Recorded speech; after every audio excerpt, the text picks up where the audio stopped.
Hey, what's going on, everyone? Thank you for tuning in and checking out my latest video. Now, today's video is going to be talking about the negotiations between Anthony Joshua and Deontay Wilder's team. We had this week huge news that Anthony Joshua was supposedly going to be offered $50 million by Deontay Wilder and his team, which they claim they did. They sent all this stuff via email. And right away, fans have been going crazy saying Anthony Joshua, Eddie Hearn, they're ducking this fight. They don't want this fight. Wilder and his team put a $50 million offer together. Now, what's interesting about that is let's look at that, for example, before everybody jumped the gun. So, when we look at that offer, there's one glaring thing that's very disturbing in that. So, first of all, many news outlets reported that Wilder's team had said, you have to respond to this offer in 24 hours. Explain to me when a super fight got done on a 24-hour stretch. That makes no sense to me. A massive pay-per-view fight, heavyweight boxing between a star in the UK and a guy who's growing to be a star in America. That doesn't work like that. Very disturbing that they would even put that in there right away. And then second of all, they said, okay, well, if you don't agree to the deal right away, then we're not going to have meetings with you guys. Very odd again as well, because you're supposed to meet with Eddie Hearn on Thursday, and the huge part of this is Boxing Scene even posted the email that Shelly Finkel said. He said, well, if they don't agree right away, then on Friday we're not going to meet with Eddie Hearn. So you just blew your own cover there. So now you put out this offer. It looks like you guys are the aggressive ones. Smart idea because everybody gets behind it without really looking at this offer and says, okay, well, we put this offer forward. Now they're ducking without people actually investigating and kind of looking at this. Very odd, in my opinion, that you give 24 hours and then you don't show up to two meetings that you were scheduled to have. Even with Pacquiao Mayweather, they had to meet multiple times. They didn't get along. Different camp members didn't get along. They met face to face and got a deal done. That's how you build a fight. You can't just discuss everything over email. There is going to be some face to face meeting, in my opinion, to smooth things over. And not only that, Paulie Malignaggi on IFL TV today was saying that's Eddie Hearn's job to figure out if the money is real, because he's saying if Wilder's team has the money, okay, send it to an escrow account, and then that's proof. Then you negotiate the contract and you guys sign a deal after that point. That's what Paulie Malignaggi was saying. He's got 30 times more knowledge about boxing and the business of boxing than myself. Now, however, in saying all of this, there is some interesting things to point out, though. I would like to say that Wilder's team has done very well in this negotiation. So, first of all, the $50 million offer, massive. He's got most of the fans thinking Eddie Hearn and company are ducking. Also, smart decision on Wilder's part. Even though his career highest payday was over $2 million against Luis Ortiz, he was offered $12.5 million by Eddie Hearn, Anthony Joshua's team, a flat fee essentially to fight Anthony Joshua.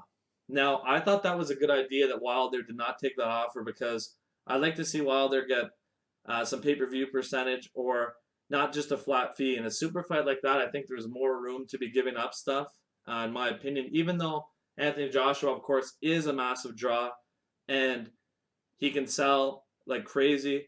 And Wilder is becoming a draw in America and definitely on his way to becoming a superstar, I think, in my opinion, especially because of the way that Wilder fights. And Wilder, I credit him, he does a great job promoting himself, actually, in my opinion.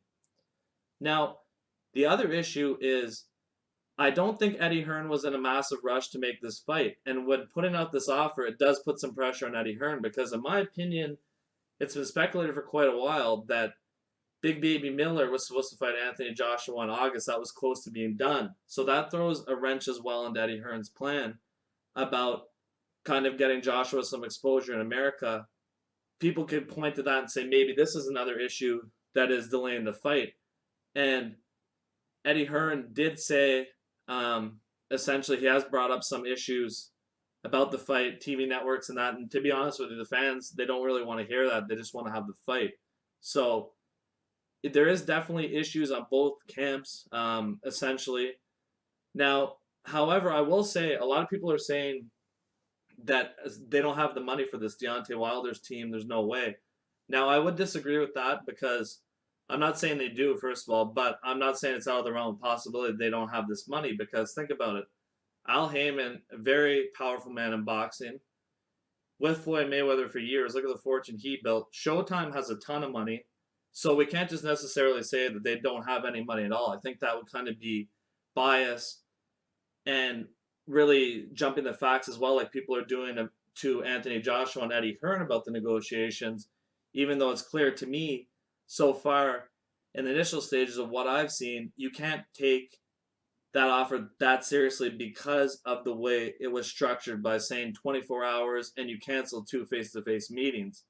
You know, if you had that money, which I'm not saying they can't get the money, but I'm saying maybe they're trying to stall and wait for time for that money, you shouldn't be putting conditions in like that because you know that's a massive roadblock to getting this fight done. Realistically, how foolish is that? We're just going to agree to something without a contract or any kind of verbal agreement on terms or any kind of proof of finances, things like this. Like that would be absolutely silly for, in my opinion, the biggest promoter in boxing to do, who is Eddie Hearn.